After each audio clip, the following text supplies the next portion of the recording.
Monday will be D for decision day for the public sector's dispute for both the government and the public sector workers, because that's when, through the conciliation process, the government should come up with its probably final offer, which may be agreed to. I think it probably will be. It depends. Or if it's not, well, we should have a fairly damaging strike. And this is a time, I think, where we should remember that we should never blame workers for maladministration.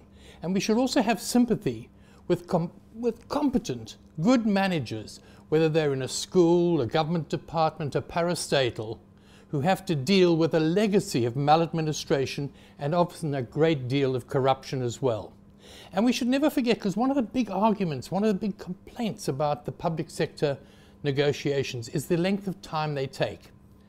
But the government is primarily responsible for this. As an employer, the government is committed, both by law and international convention, to bargain collectively with the unions. But as the government, it also brings in a national budget, which predetermines, without negotiation with the unions, exactly what the union should get.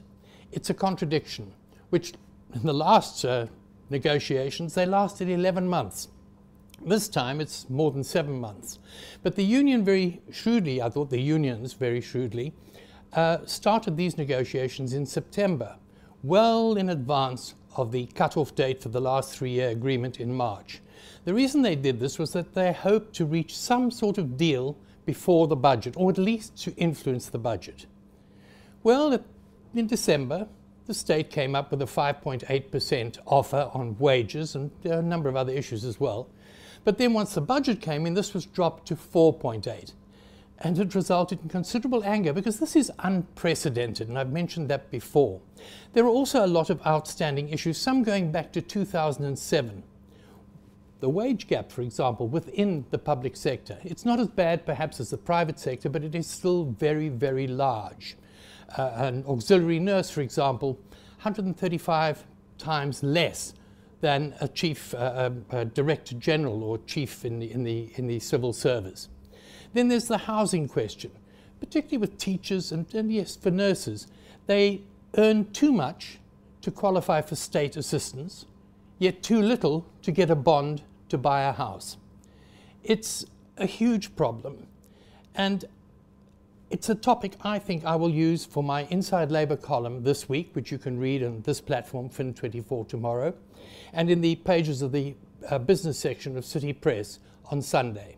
In the meantime, we'll wait for Monday, and I suspect that if somehow the state has managed to manipulate the various benefits, etc., to come up with an overall package which is an improvement of, say, about 7% in worker benefits, pay as well as all the rest, I think there will be a settlement.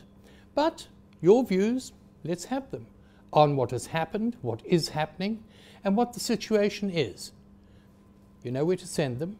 It's editor@fin24.com. editor@fin24.com. And for this week, that's all from me. Cheers.